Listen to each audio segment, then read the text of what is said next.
They were a big, happy family living in small-town America. We all moved in and we were kind of like the Brady Bunch. Until they were stricken by a mysterious and life-threatening illness.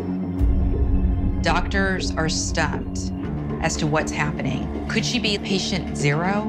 They done tests and everything, but for a long time, we had no idea what was wrong with us. But what looked like a possible outbreak ended up being more sinister than anyone could have imagined. All it said was, you and all your so-called family have 2 weeks to move out of Florida forever, or else you will die. He thought he was smarter than everyone, including the police.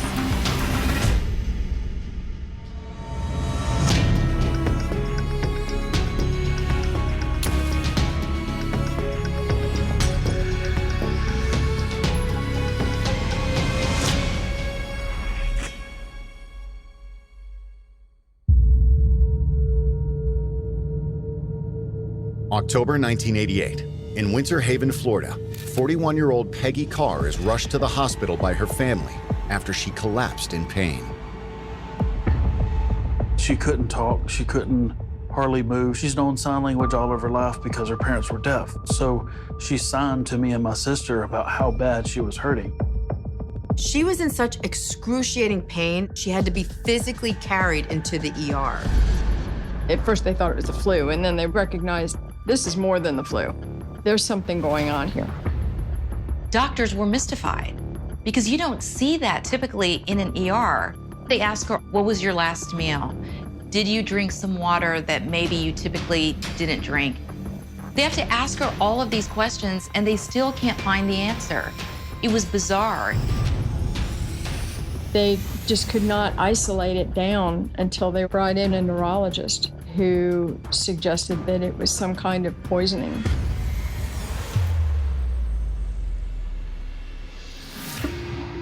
Peggy Carr was a hard-working mother of 3 from Fort Meade, Florida.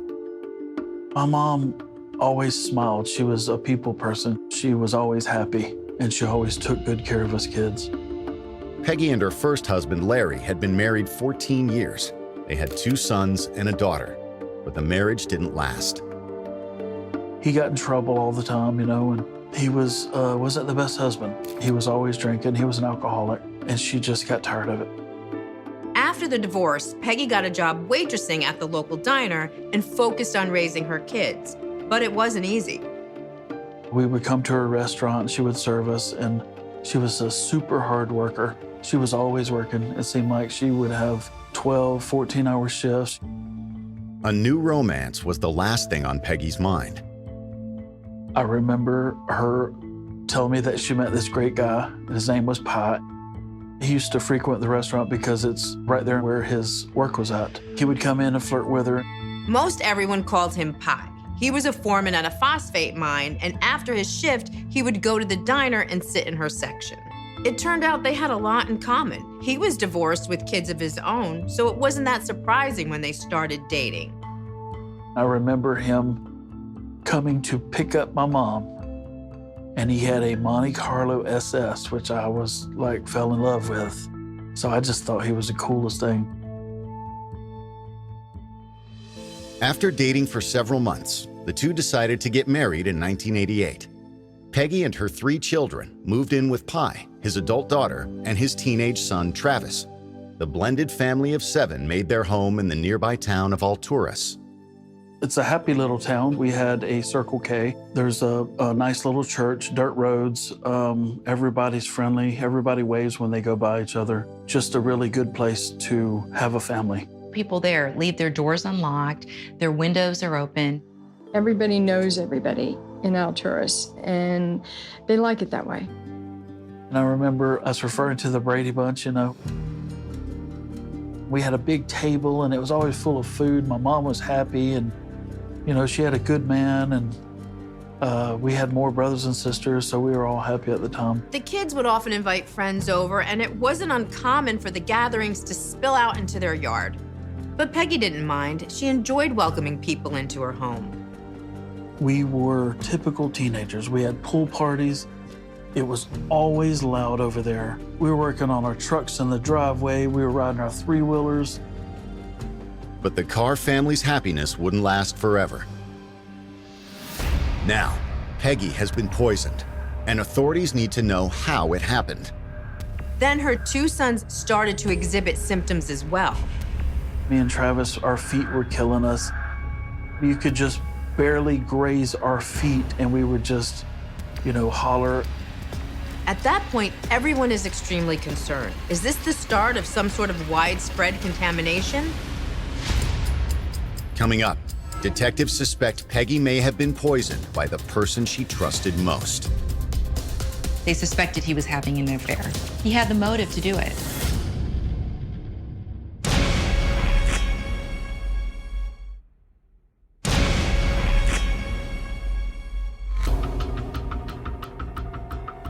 "41-year-old Peggy Carr and her 2 teenage sons have been hospitalized after exhibiting symptoms of a severe poisoning, as doctors search for the source of their suffering. For a long time, it seemed like we had no idea what was wrong with us. Then we were just freaking out and, it's just really scary. Finally, doctors receive lab results that reveal the suspected poison.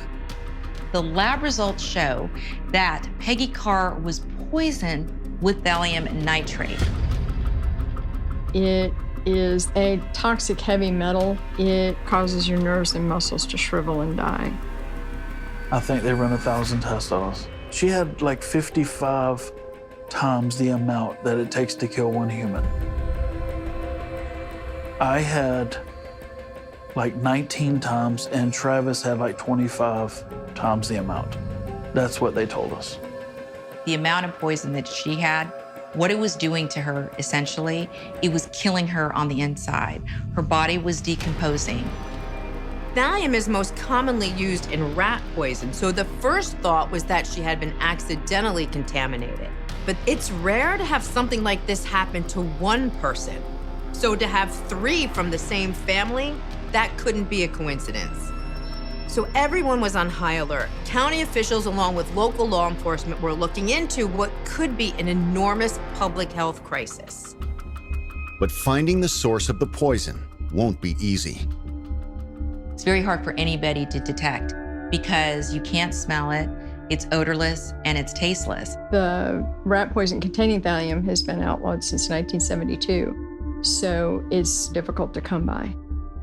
There were all sorts of theories of how this family could have come in contact with such a high concentration of a dangerous chemical, and they had to look into all of them. Is there something toxic in the air, in the water?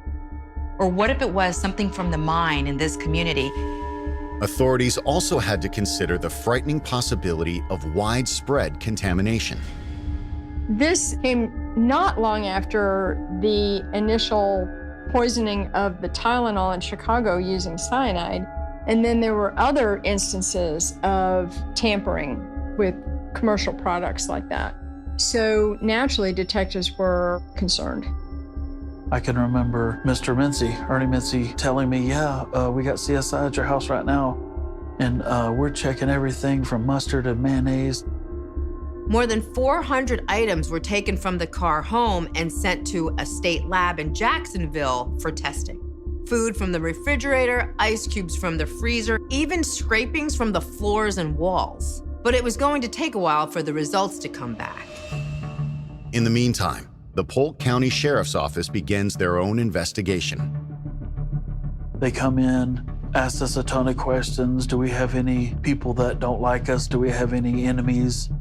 And of course we said no, because, we were kids. Peggy was well liked. She lived in that community. She grew up in that community. So what possible motive would someone have? Unfortunately, Peggy couldn't give them any answers. The poison had taken a toll on her, and she could not communicate. But Peggy's family had plenty to say, and according to them, the Carr's marriage wasn't as perfect as it appeared to be. They were good out of the gate. Everything seemed to be going fine. She found Prince Charming. Then he started to not be around as much, not be as affectionate. They'd only been married 6 months, and there were already rumors that her husband was having an affair. She was very troubled by it, devastated by it. When she found out that he was cheating, I don't think she confronted either one of them. I think she was just, mad and sad. They were so quick to get married, so quick to fall in love, and then so quick to forget why they fell in love in the first place. Peggy was kind, but she wasn't weak. She refused to let Pi treat her that way, so she took her kids to go stay in a hotel. But it wouldn't be long before Peggy had a change of heart. He did come to the hotel crying, begging her, he'll change, just smoozing her, trying to get her to come back home. She ultimately decided to give him a second chance and move back into their house with the kids. But things were different after that. They weren't holding hands, and, she didn't seem like she was smitten anymore. She seemed like she was troubled about her marriage. It was very hard for me to see her like that. She was just so depressed all the time. According to Peggy's son, Dwayne, her depression turned to fear when she discovered Pi had been keeping another secret from her. She found out he took out a large life insurance policy on her. She talked to me a couple times about how she was scared. You have to wonder if he could have been trying to kill his wife for the insurance money and accidentally poisoned the kids as well. Early on in the investigation, Pi was definitely a suspect. He was considered by the sheriff's office very closely. Before they question Pi, investigators have the rest of the family tested. They have to make sure everyone who's been affected is receiving treatment. Depending on how many people have been poisoned, any possible charges against him could change as well. Everybody who was living in that house pretty much was affected by it. They all had traces of thallium in their systems on several different levels. One of the test results is especially surprising. It turned out Pi had been poisoned as well. It's hard to know what to make of this. Does it mean he's innocent as well? Or does it show just how much planning he put into this? People are sinister enough that, sure, why not just eat a little bit of the poison myself to throw detectives off the trail? Like, look, there's no way I would poison my wife because I suffered from it too. Pi isn't the only one. Trace amounts of thallium were found in the entire family. But only Peggy, her son Dwayne, and Pi's son Travis were affected enough to need medical treatment. One of the primary reasons the detectives working this case considered Pi less of a suspect is because his own son Travis had become so ill. He was probably the most affected by the thallium after Peggy. There was certainly a question of why would someone do that to his own son. With Pi cleared as a suspect, police wonder, who could have hated the Carrs enough to poison them? Coming up, a mysterious note will expose a new suspect. You would have 2 weeks to move out of Florida forever, or else you will all die.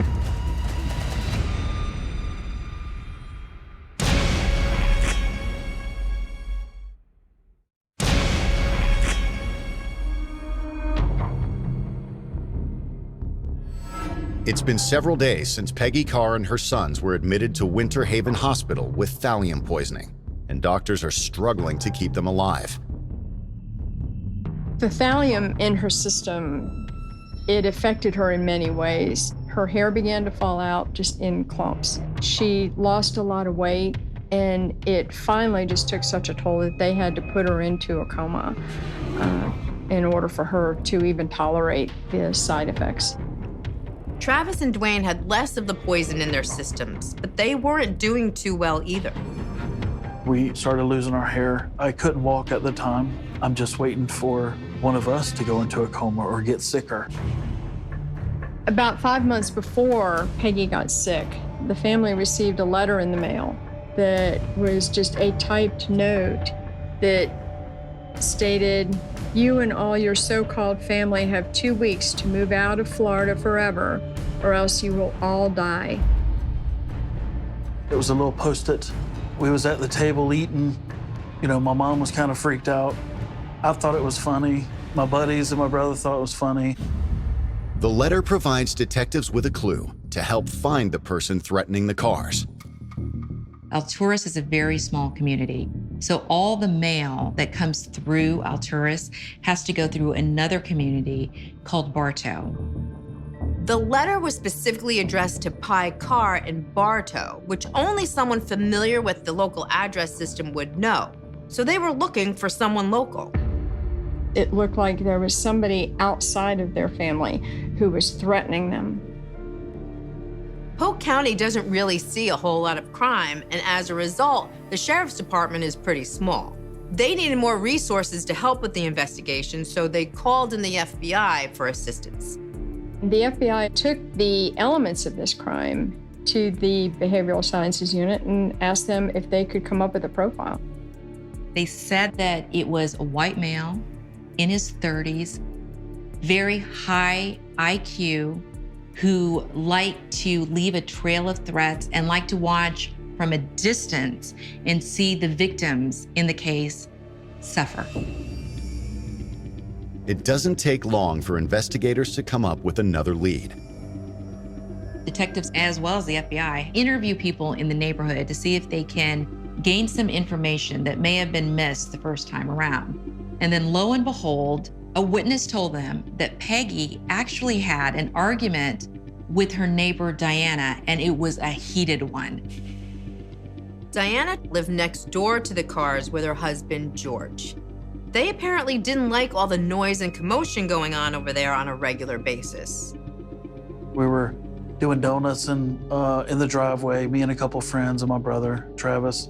And we had the music really loud, just being teenagers.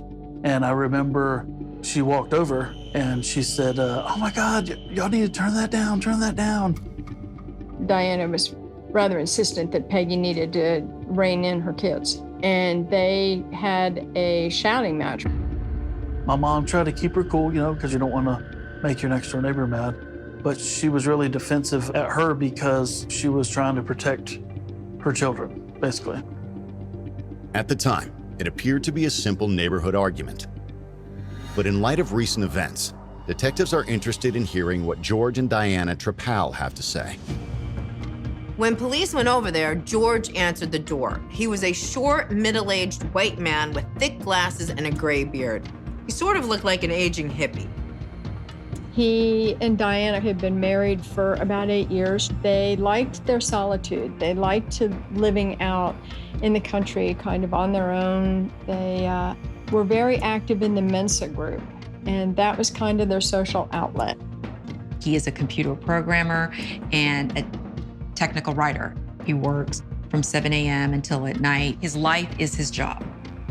He told detectives that his office was right next to his wife's orthopedic surgery practice in Bartow, which is about 7 or 8 miles away from Alturas. During the interview, the detectives and the FBI discovered that George Trepal had lived next door to the Carrs for several years. They also discovered during that time that he didn't like them very much. He actually didn't like them at all. George's answers immediately raised investigators' suspicions. He would shake. He made some unusual noises with his mouth, almost like a clucking noise, as if he had dry mouth. He appeared to be very nervous, and innocent people are nervous. He said a lot of things during the interview that could have been taken as a motive, but one thing in particular stood out. When he was asked why somebody would want to hurt the Carr family, he told detectives that he thought somebody probably just wanted them to move away. Any average person would probably say, oh my gosh, I have no idea why anybody would want to poison her. Instead, George Trepal came back and gave them a reason. A reason known only to police and the person who wrote the death threat. George Trepal looked like a bookworm, not someone who would poison his next-door neighbors. But looks can be deceiving. Coming up, detectives identify the source of the poison. The entire family drank out of those bottles. It's a chilling thought. Someone had snuck into the house and left these bottles full of poison.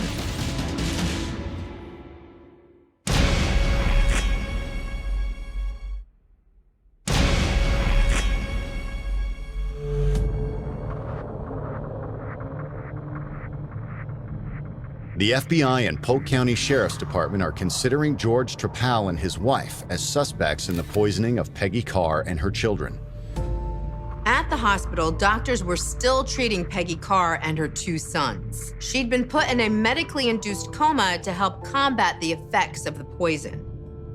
Dwayne and Travis were slowly improving, but Peggy just continued to get worse. The thallium was just too deeply embedded in her system that she just couldn't overcome it. She was on a ventilator and they were keeping her alive, no brain activity. It just wasn't Mom there anymore. On March 3, 1989, almost 5 months after falling ill, Peggy Carr was disconnected from life support. She died shortly thereafter. Not only is it a heavy blow for the family to take, but it also means the FBI and Florida police are officially investigating a homicide now. George and Diana Trepal seem to have motive, but they still have no idea how the Carrs were poisoned. But that would change when the test results came back on the hundreds of items police had taken from the Carr home.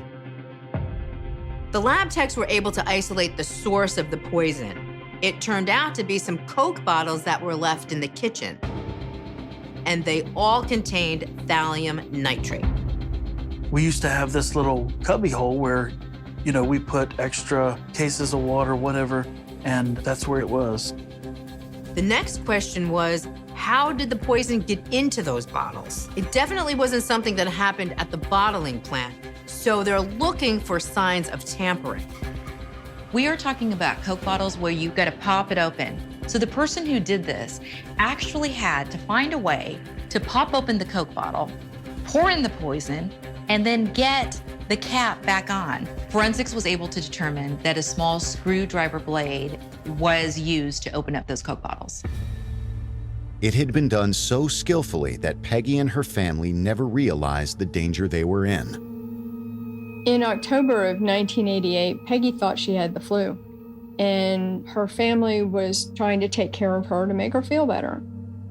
Part of that was by bringing her Coca-Cola pretty frequently, thinking that would settle her system. And the worse she felt, the more Coke they gave her, thinking that would make her feel better. Of course, the irony is they were poisoning her to death while poisoning themselves, too. But Peggy's sons tell police they should have been more suspicious. My mother loved Pepsi, not Coke. She always had to have her Pepsi. She was a caffeine addict, So there was never Coke in the house. With so many kids coming in and out of the house, nobody thought twice about it at the time. Any one of their friends could have brought those drinks over. But in hindsight, it's a chilling thought. Someone had snuck into the house and left these bottles full of poison. Could that someone be the Carr's seemingly harmless neighbor, George Trepal? He certainly struck them as suspicious when they spoke to him the first time. But the police know very little about him at that point, so they put a surveillance team on him. George Trepal is a very intelligent man. They were very active in the Mensa group, and that was kind of their social outlet. Mensa is comprised of a group of individuals that rank in the top 2% of intelligence levels in the country. One of the first things detectives realize is that George has been keeping secrets from them. Initially, he told detectives that his office was right next to his wife's orthopedic surgery practice in Bartow.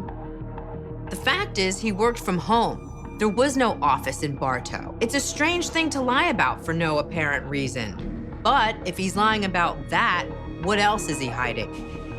Detectives also start looking into his background. They learned in 1975, he actually served time in prison for dealing amphetamine. The DEA agent suspected that Trepal was the mastermind behind the amphetamine production. That's significant because thallium sulfate is sometimes used by chemists who are illegally making amphetamines. With all this information coming in, detectives have to be thinking, this guy matches the FBI profile, 41 years old, highly intelligent. He is well-versed on poisons. But it isn't enough to get a search warrant or make an arrest. Detectives need to find hard evidence linking Trepal to the crime. The Polk County Sheriff decided to send someone undercover to get closer to George. Officer Susan Gorek was chosen for the job. She had been with the Sheriff's Department for several years at that point. She's very intelligent, she's very astute, she's very quick, and they felt like she would be able to fit into a Mensa group. From their surveillance, they knew that he and his wife were planning a murder mystery weekend for their local Mensa chapter. It was the perfect opportunity for Susan to introduce herself. She became Sherry Gwynn, a very lonely woman going through a horrible, messy divorce in Texas. She wanted to get away from all of that, so she moved to the small community in Florida. It could not have gone better. It was like the gods were on her side. She walks in to the location of this murder mystery weekend, and lo and behold, do you know who hands her the pamphlet? George Trepal. When Susan reads the details of George's voodoo-themed murder mystery, she can hardly believe her eyes. A passage in the document read, "Few voodooists believe they can be killed by psychic means, but no one doubts that he can be poisoned. When a death threat appears on the doorstep, prudent people throw out all their food and watch what they eat. Hardly anyone dies from magic." She went there hoping to gain George's trust and to start gathering information. She didn't expect him to give her a full confession. It's right there in black and white. It is like George Trepal is actually bragging about the murder of Peggy Carr.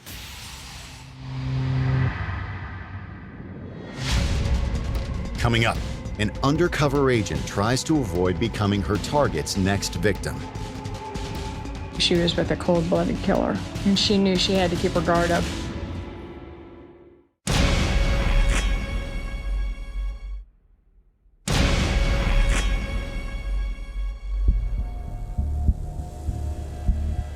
Investigators believe 40-year-old computer programmer George Trepal is actually the mastermind of a deadly plot to murder his noisy neighbors. To prove it, they've sent undercover officer Susan Gorek to befriend him. She basically strokes George Trepal's ego. It was a way to get close to him. She appeared needy. She needed a friend. She needed someone that could guide her. I think he embraced that role. The murder mystery weekend went as well as anyone could have hoped. Susan did manage to get close to Trepal, but aside from the pamphlet, she wasn't able to come up with any incriminating evidence. He didn't confide in her or let anything slip. To catch Peggy's killer, it seems Susan will have to keep up the charade a little longer. George Trepal's wife is a doctor. She's not home a lot. He has all the time in the world. So all of a sudden, these two start doing things together. They start cementing their friendship. They do things like go to the Salvador Dali Museum in St. Petersburg. They go out to dinner in restaurants in Ybor City. They even have picnics at a lake nearby. She understood the things that George was interested in so that she could bring him up. Things like photography and science fiction and plants and botany and things like that. Every single day, she's getting closer and closer to George Trepal. And every single day, he's getting closer and closer to her. But Susan knows that even the slightest mistake could cost her everything. Susan never let her guard down. She always knew she was with a cold-blooded killer. When they would go out to dinner or they would go out to lunch, if she had to use the ladies' room and she came back, she never touched her water, her coffee, any food she left on her plate. This goes on for quite a while, and George still hasn't told her anything they can use. It's looking like he's either innocent or he's on to her and even smarter than they thought. This was supposed to be an 8-week undercover assignment. It's turning into 8 months. Investigators are determined to bring Peggy's killer to justice, but their undercover operation seems to have hit a standstill.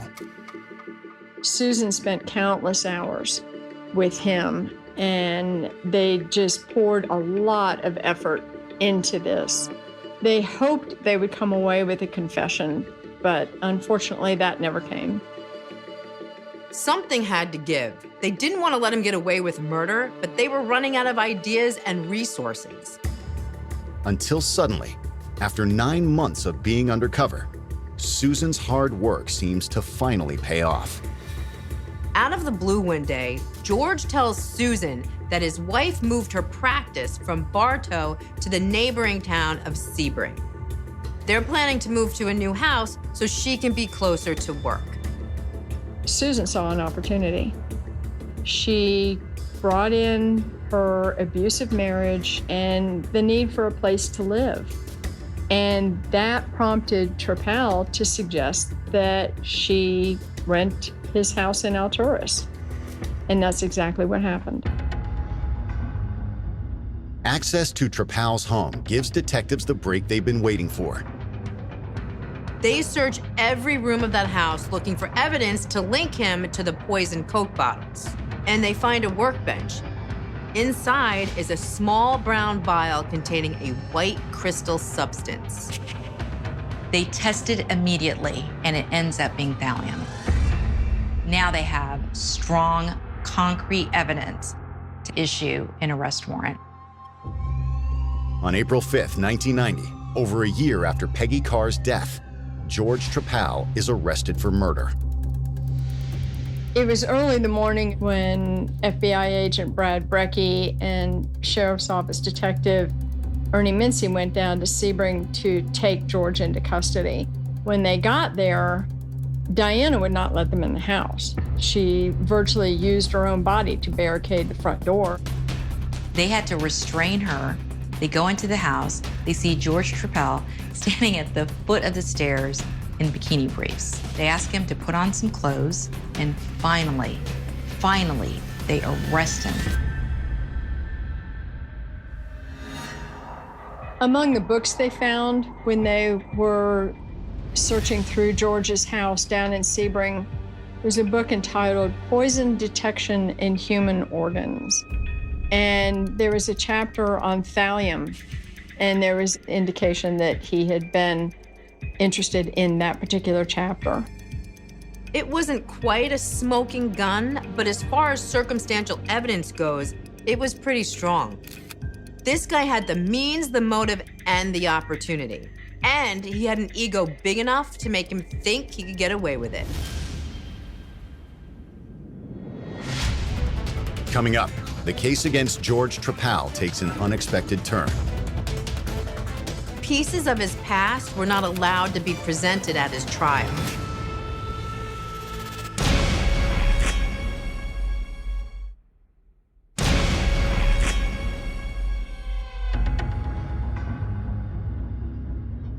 After a year-long investigation, the FBI and Florida police have charged George Trepal with the murder of his next-door neighbor, Peggy Carr.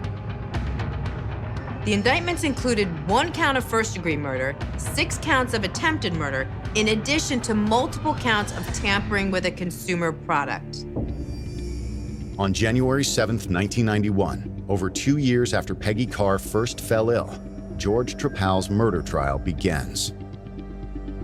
State Attorney John Aguero called a total of 49 witnesses to testify, including experts from Coca-Cola, doctors who treated Peggy Carr, family members, and the DEA agent who arrested Trepal on the amphetamine charges back in 1975. The prosecution presented a very methodical case to the jury. They presented it in such a way that each element built on the previous element.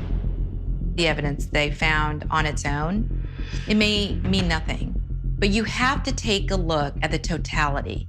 And there are just too many coincidences. In order to believe that George Trepal was innocent, you had to believe that it was just a coincidence that there's a bottle of thallium in his shed.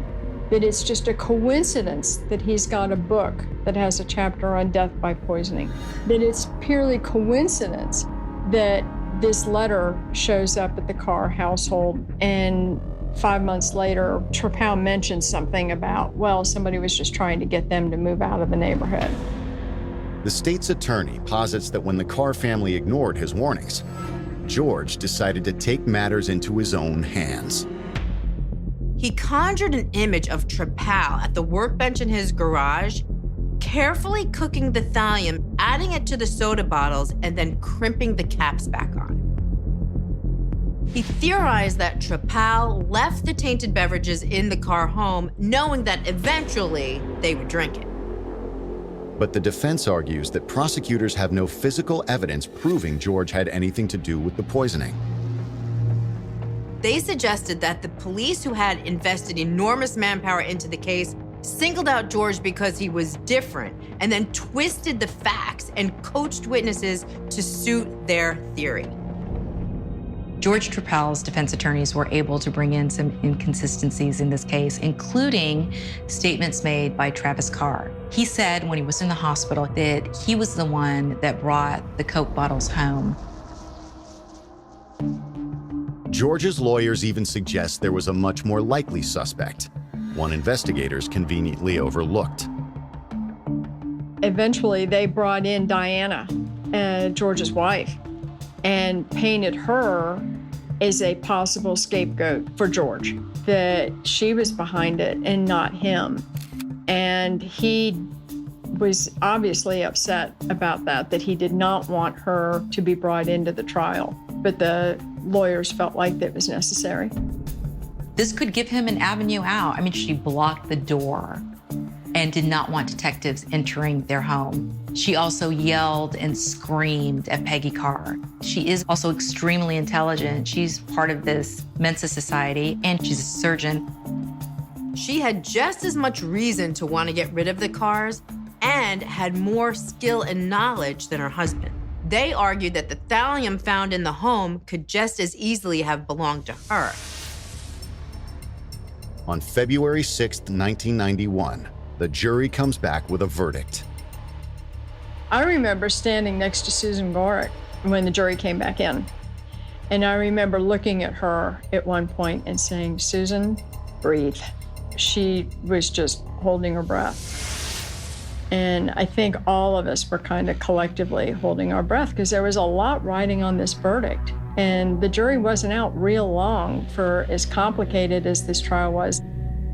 It turned out they didn't have anything to worry about. The jury found him guilty on each and every count.